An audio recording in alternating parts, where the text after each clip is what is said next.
If you've ever struggled with test anxiety, and in particular, if you chronically struggle with testing anxiety, today's episode is for you. There are a lot of students who struggle with taking tests in school, particularly timed tests. And they know the material, they'll study it, they'll do well on the homework, but when it comes to the exam, which unfortunately is worth a large portion of the grade, they kind of choke under the pressure and struggle to perform as well as they know they should.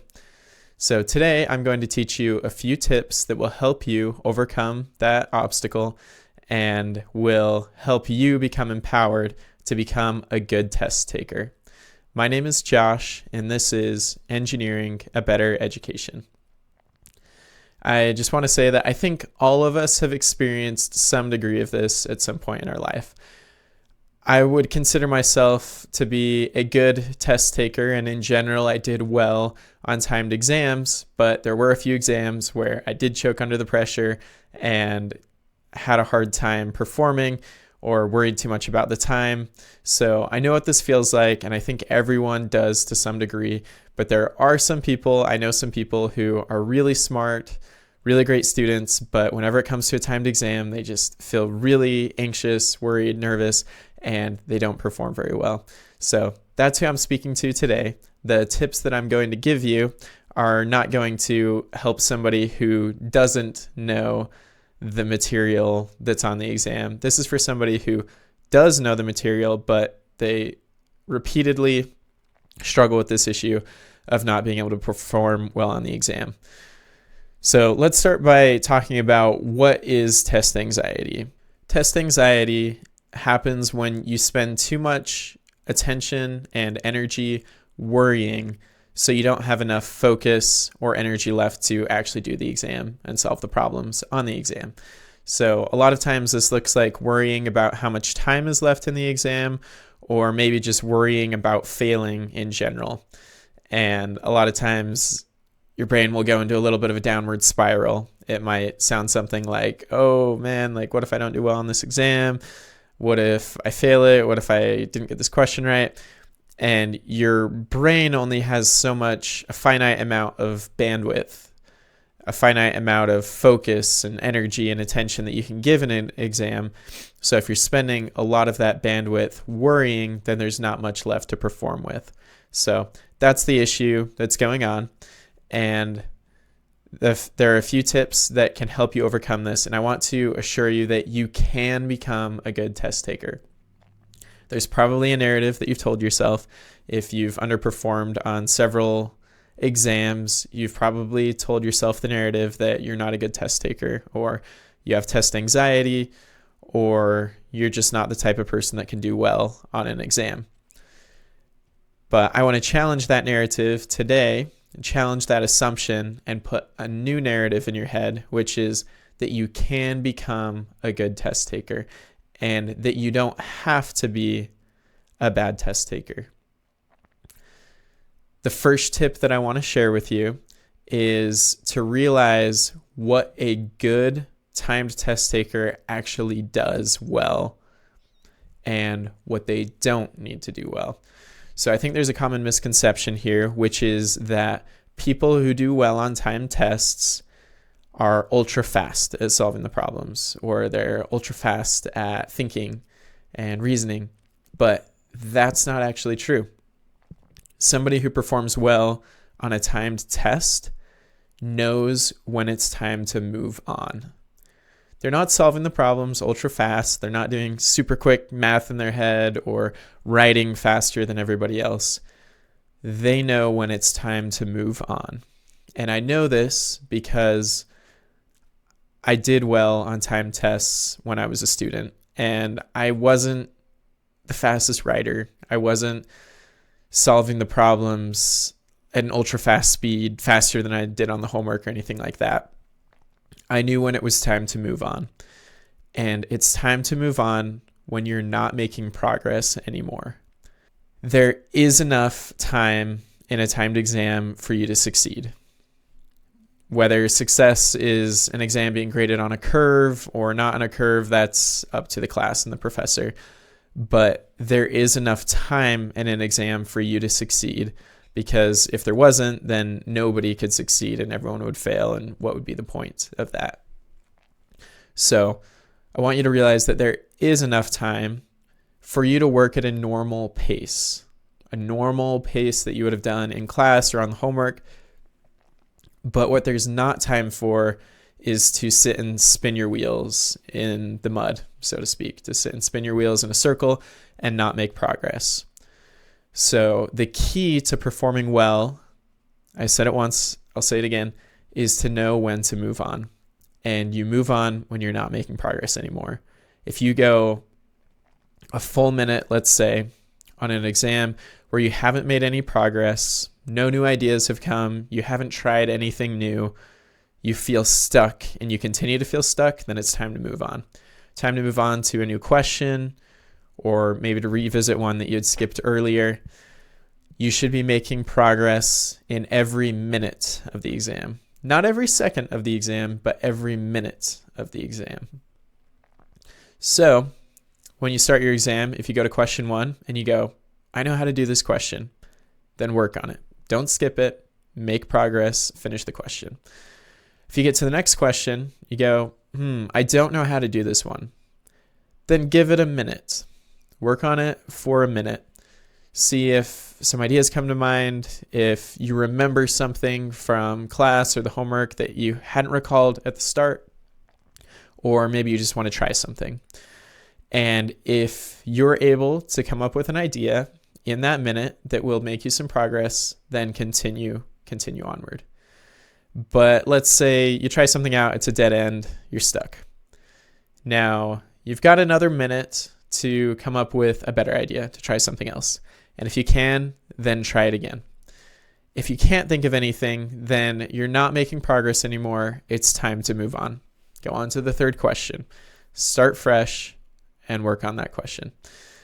And whenever you finish the exam, or whenever you get stuck on another question, then you can revisit the one that you've skipped. And I would say probably the best strategy is to finish the rest of the questions in the exam and then return to the one that you've skipped. That way, a lot of exams, really the testing strategy is going to depend a little bit on how many points each question is worth. That's another strategy for being a good test taker, is realizing that in the end, you're getting some number of points out of a total number of points. And if you can figure out which questions are weighted heavier, worth more points, then spend more time and effort getting those points. Don't spend an unproportionately large amount of time or effort trying to get a small number of points. If you want to do well on an exam, you've got to learn to play the game a little bit. So that's key number 1. Realize that you don't need to do anything ultra fast. You don't need to do anything faster than you did on the homework or that you learned in class. You can keep that same pace, but you just need to make every minute of the exam productive, and you need to move on when you're not making progress anymore. You can revisit it later. So where people get tripped up sometimes is spending way too much time stuck on a question early in the exam.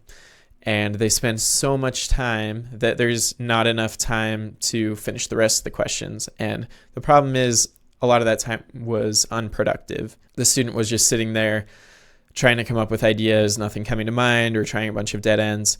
If you have tried 3 or 4 dead ends and nothing is getting you anywhere, then that's also a sign that it's probably time to move on. And you can come back to it later. You can try more things on that question. So hopefully that helps take some testing anxiety off of you, because some people have this idea in their head that they have to somehow perform better than they've done in the past, or they somehow have to be faster than they've ever been. And that's not true. There's actually enough time that I would encourage you, if you get really anxious about the time in an exam, to actually take 30 seconds at the very beginning of the exam to just be chill, to be slow, to be smooth. A lot of times for these timed exams, it'll be face down on the desk and the professor or the teacher will say, okay, ready, set, go. And you hear all the papers turning really fast, and you hear the pencils getting whipped out and people writing super fast. And there's like this high stress and this high tension. And that's not going to help you if you have test anxiety to just go super fast, flip your paper over. I would actually encourage you to gently and calmly flip your paper over, write your name, write the date, whatever you need to.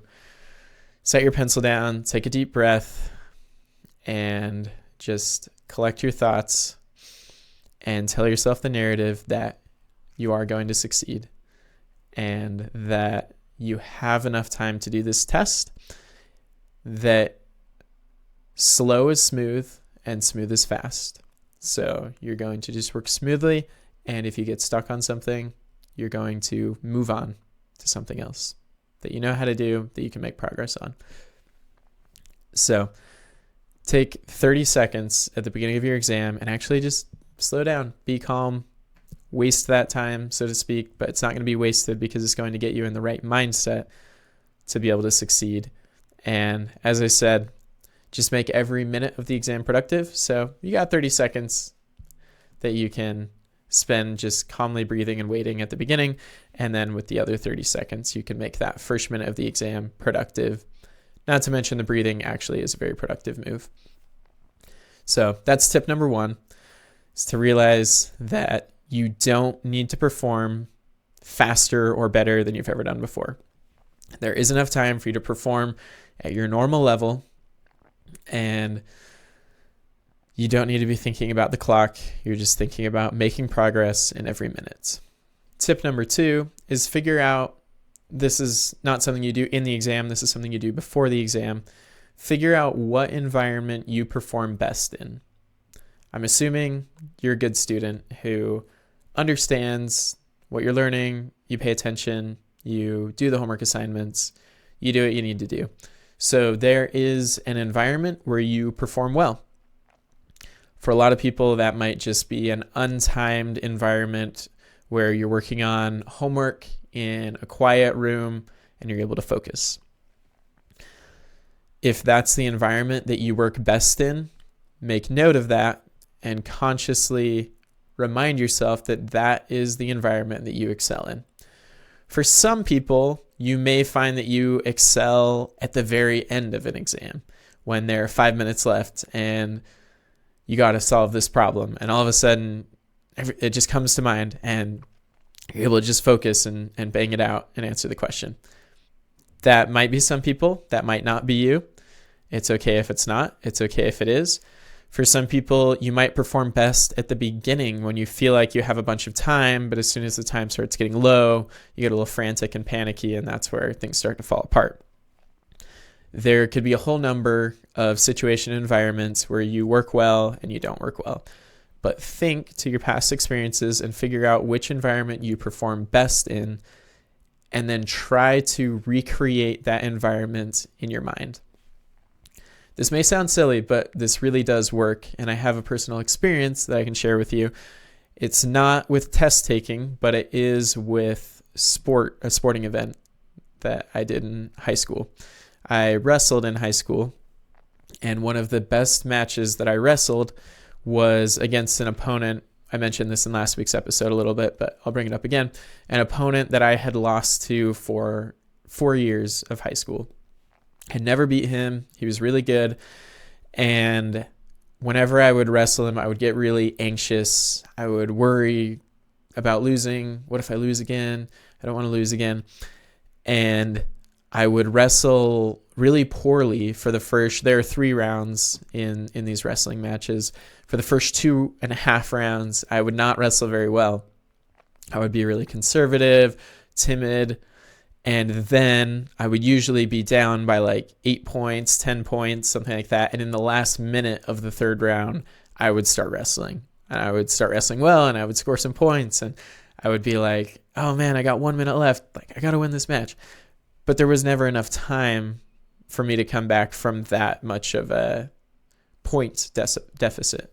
And I noticed that I wrestled really well when I was down by a lot of points in the last minute of the 3rd round.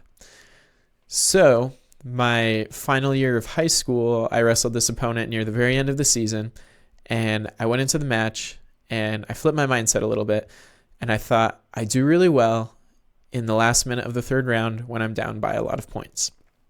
So I'm just going to wrestle like that. I'm just going to pretend that it's the end of the third round and I'm down by 5 points. And I just kind of created that scenario in my mind, and I went into the match essentially thinking, I've already lost this match. There's 1 minute left. Let's see what I can do. Can I score some points? Can I make up those 5 points? And within the first 10 seconds of the first round, I scored 2 points. And I continued to score points all through the first round and immediately took the lead in the match and actually maintained the lead the whole match and wrestled better than I had ever done before. And I really think it was due to that mindset that I brought into the match. I really tried to convince myself, you're losing by 5 points. It's the end of the third round. Just go do whatever. Go crazy. Try to win. And it worked. And I really believe that this can be applied to a lot of different situations in life. Figuring out where we're confident, where we perform well, and then recreating that environment, that situation, scenario in your mind, and allowing yourself to bring out that confidence and that good performance. So if you perform well in an untimed situation doing the homework, then try to recreate in your brain the scenario that you're not being timed, you're doing the homework, and just remember the principle that you just want to make every minute of your time productive. And if you're not making progress on something, you're going to move on. But in your brain, you're not being timed, you're just doing the homework. And if that's where you perform well, I really believe that you're going to perform better on the exam if you try to convince yourself that that's what's going on. So that's point number 2. Figure out where you perform well and recreate that scenario in your mind. Principle number 3 is focus on winning. Don't focus on trying to not lose. This is where people who have test anxiety get really tripped up and really stuck. Before the exam even starts, they're worrying about, what if this doesn't go well? What if I fail? What if I get 0 points? What if I don't answer a single question correctly? How embarrassing would that be? What if I fail this AP exam and my parents spent this money for me to take this exam and I don't get any college credit out of it? What if I wasted all of my time in this class? And when you focus so much on trying to not lose, that's kind of all your mind can think of. It consumes your full attention. You're just thinking about losing, and you prevent yourself from doing anything great. Essentially, the best performance you can do if you're thinking like that is your baseline average. You will never exceed that if you're just focusing on trying to not lose. On the other hand, if you focus on winning, and if thoughts are going through your head like, wow, what if I passed this exam? What if I got college credit on this AP exam? What if I got 100% and I aced this exam? What if I got every single question correct? That kind of thinking is so much more powerful. And it may seem silly. You might not believe me that can make a difference, but I've seen it in my life. It really does. I'll give you another example. One other sport that I did in high school was cross-country running. And I noticed that shift in mindset. My freshman year of running, I actually had a really kind of like happy-go-lucky attitude. And I was like, wow, what if I won this race? What if I got a new personal best time today? And I constantly was getting personal bests, and I did win some races, and I had a really fun time, and I performed really well. And unfortunately, my senior year, my final year running cross country, due to some injuries, loss of confidence, difficult situations at home, I really just kind of lost my confidence, and I focused on trying to not lose. I would go into races thinking, I really don't want to lose my varsity spot in this race. I'm really worried that I might get a really slow time. Like, what if I'm a minute or two slower than the time I was shooting for, or the time that everyone thinks I'm going to get? And what do you know? That happened to me.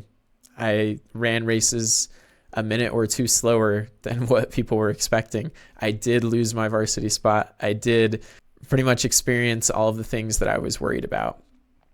And I found out that life goes on. It really wasn't wasn't that bad. It was disappointing to go through those experiences, but it's years in the past now. Life went on. I'm fine. And so what we can learn from that is when you're really worried about these things, it feels like the end of the world if you fail. Like something really bad is going to happen. But the truth is, life's going to go on and it's going to be okay. So failing is not as bad as you think it is. And succeeding and winning is going to be a lot of times as fulfilling and exciting as you think it is.